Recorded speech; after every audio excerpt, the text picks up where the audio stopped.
he forgot his medication, so I'm going to have to run it over to them. They just called about 5 minutes ago. But we'll go as fast as possible.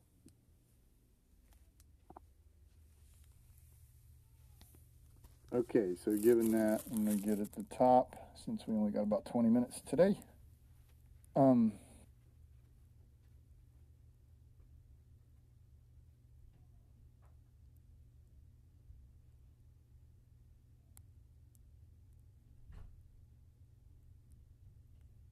All right, so let me start with some general questions, and then we'll go as fast as possible.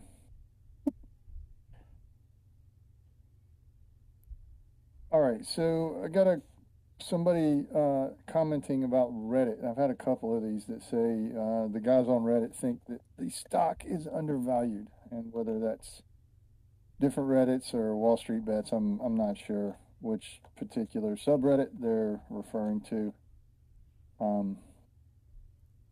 And what is my opinion on that? Well, you can't, I'm still here, so I personally think this company has a lot of value. Otherwise, I wouldn't be here. That's my personal opinion. As far as fair market value is concerned, that's the market to determine. I can't be going around giving stock advice on this one. But like I said, I'm still here, so I personally believe we're doing things right.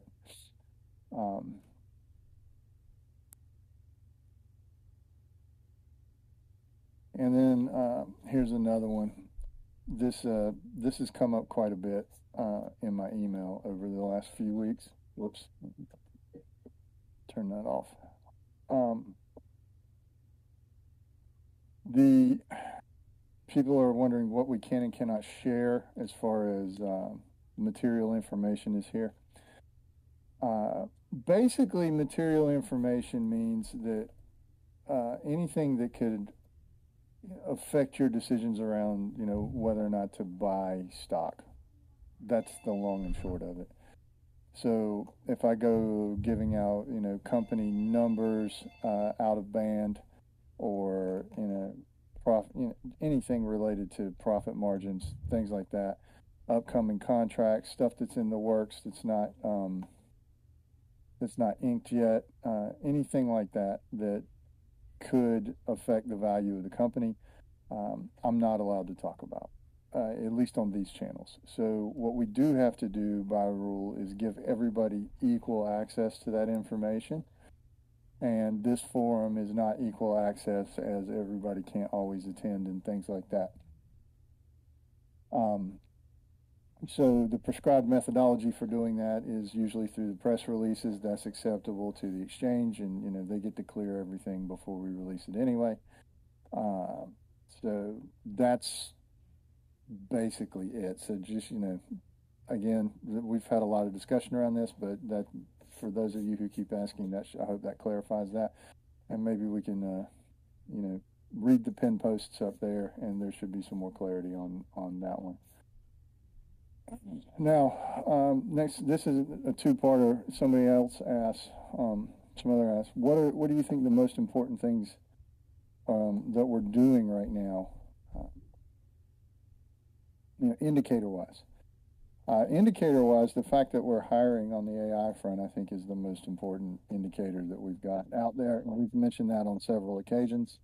That'll let you know exactly where we think that's going as that business is expanding. That's what I think is the single most important indicator that we have shared so far.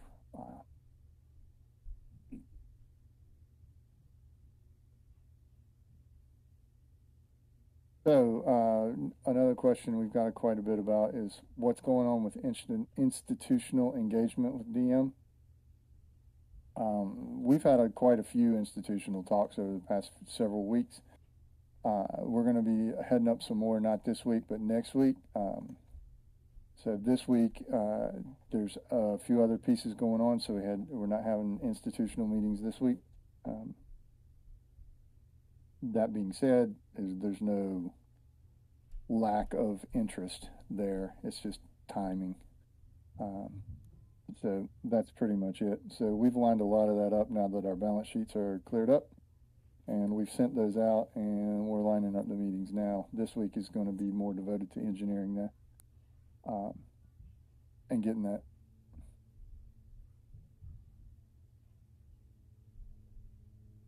So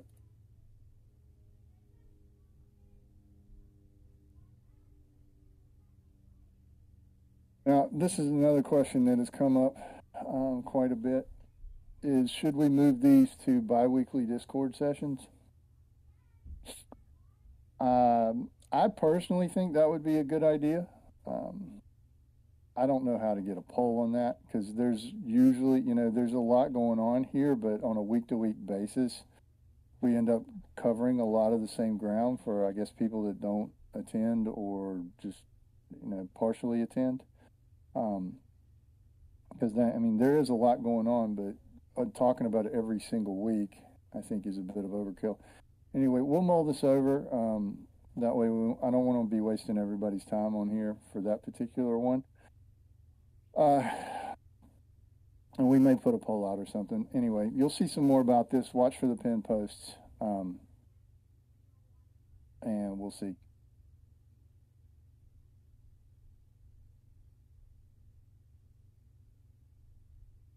So, a couple more questions coming in. People wanted to know now that we have a bankroll and runway and things like that. Uh, are we planning on doing any, what are we planning on doing with the current outstanding shares and things of this nature? Right now, there's no plans to touch anything. There are reasons we would touch shares, just to name a few, just to put it out there. Like if we were to uplist and there was a requirement there that made us do that, then you guys would hear about it, or things of this nature. Because we are looking, to different exchanges and things like that for uplisting. That's something that's been on the board's mind for quite some time, and we're going to continue to work with the different exchanges and what we think is in the best interest of the company.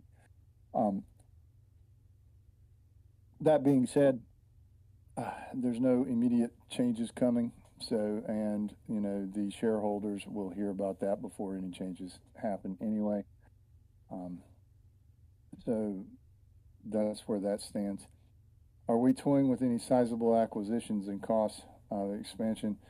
Again, this is something that's material, so I can't say anything about whether or not what we're doing that's not already out there in the press releases. Um, so watch those, and you'll know what we're looking into. Because even when we're just looking into them, we have to PR it. So.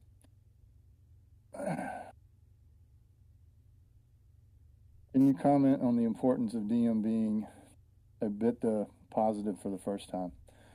I find that tremendously important, and I've tried to emphasize that through some interviews and stuff like that. That just means, we're actually heading in the right direction right now. That was not the case for the whole history of the company, right? So we did not, we weren't making any money. It was that simple. Now, I'm not going to comment on why that was the case.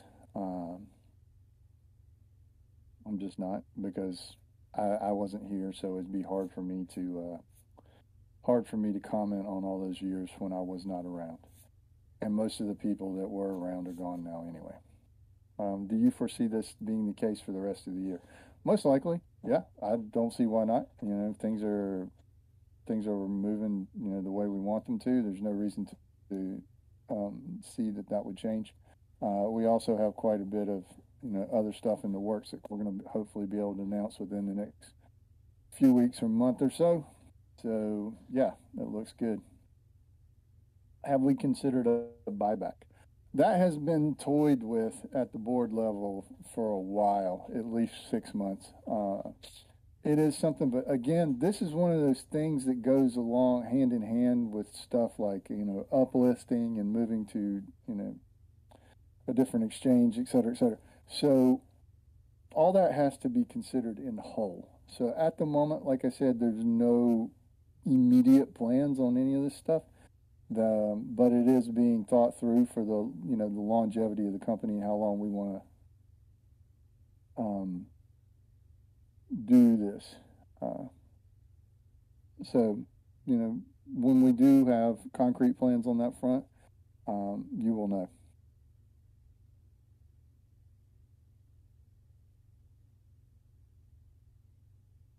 Okay.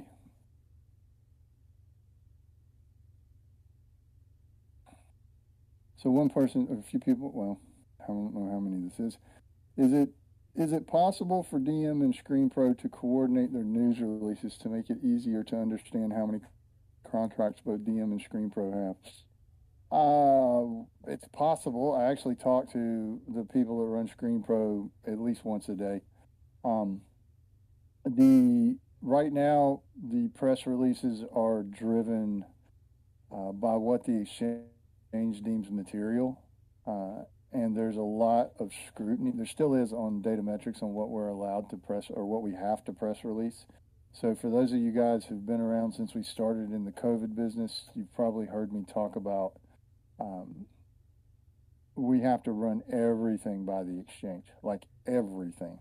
And the reason is when we started the COVID stuff, we weren't legally uh, in the correct position to import pharmaceuticals. All right. That being said, we got a pass from the exchange because the government had asked us to do this and to step in to help with the pandemic, and we were doing so at their request. But um, that leniency came with some requirements, and one of them was they have to tell us basically what we have to press release and not press release. Uh, so there is some ability for us to coordinate there, and then there is also um, what we have to do to satisfy the exchange's requirements. The best thing to do right there is to just pick up the financials. Both companies put out their financials every quarter. You can take a look there, and you'll see exactly what's coming in and coming out, and they're publicly available on CDR.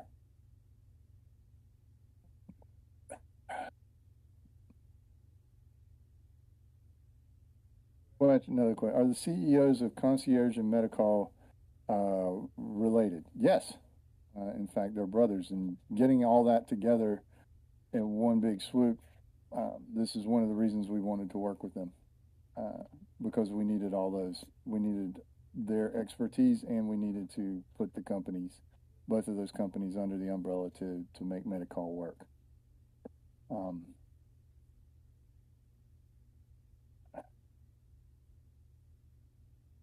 are we going to have access to financial statements of Medical?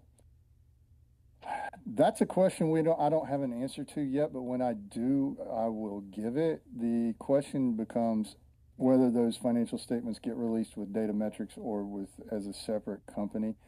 Right now, those financial statements, currently as it sits, would come out under the umbrella of Datametrex itself, much like the revenue with Nexology and how that works.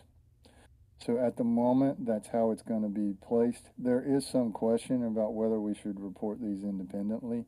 And we have asked for clarity for Q3 for that with the exchange, and they'll tell us what to do about it, but they haven't said anything yet. So we will find out.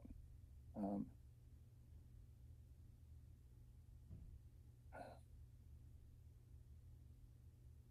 so, do I think that the stock price is being held down due to pending nature of various deals? Um, Again, I can't say one way or the other whether or not somebody's intentionally holding down the stock price. Um, I don't know, to tell you the truth. What I do know is we're going to keep, piling in the revenue, piling in the contracts, and go from there. But if somebody's intentionally doing something to the stock, I, I don't know. That would be something for the exchange to look into. Uh,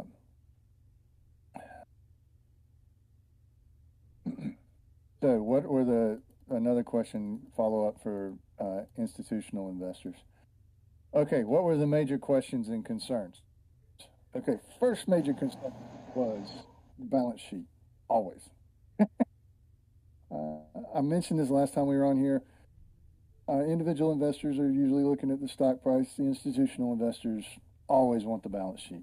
I mean, that's the first thing they ask for before they even want to agree to talk to you. Can I see the balance sheet? So that's number one. Again, that's in pretty good shape right now. And the concern,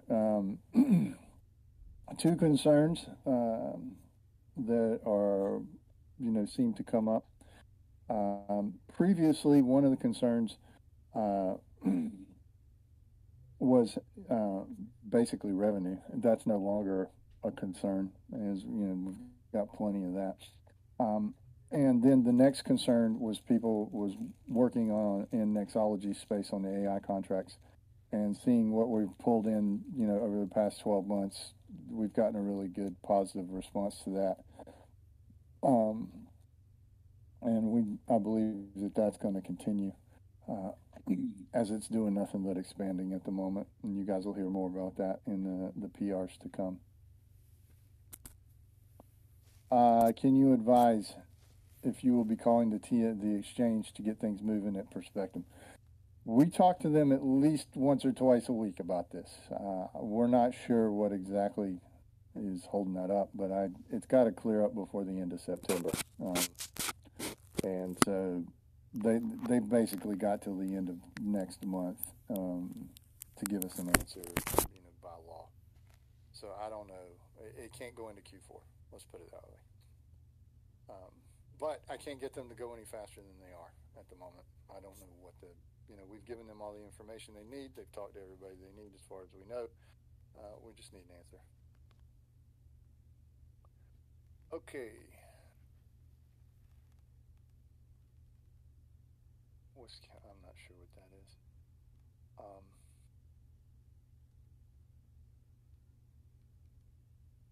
Does the company intend to release PRs clarifying numbers during Q2? No, we won't. The Q2 numbers are out. You can, the financial statements are reviewed. So please feel free to go pick up the full financials off CDAR. That's your best bet. I do interviews talking about those numbers. So there is an interview about 30 to 40 minutes long on Agoracom talking about the Q2 numbers. So please go watch that. You can get it off Agoracom's website or on YouTube. And that's your best bet for looking around, seeing what our numbers are and how we, what we're doing to explain them. So if I'll ask one of the mods to pin Agoracom's YouTube channel up there so you guys can take a look at that in the Discord.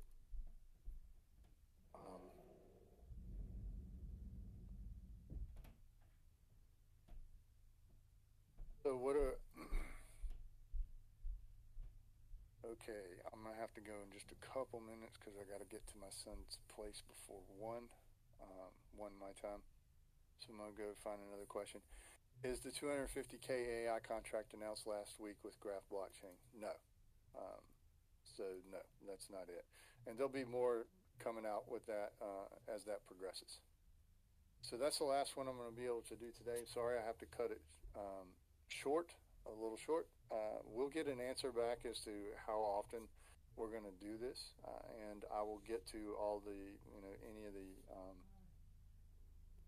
any of the things I missed. Please keep bringing them in. I will go over as many as possible as fast as we can up till next week. Again, though, I do have to go to my son's school and take his meds over there.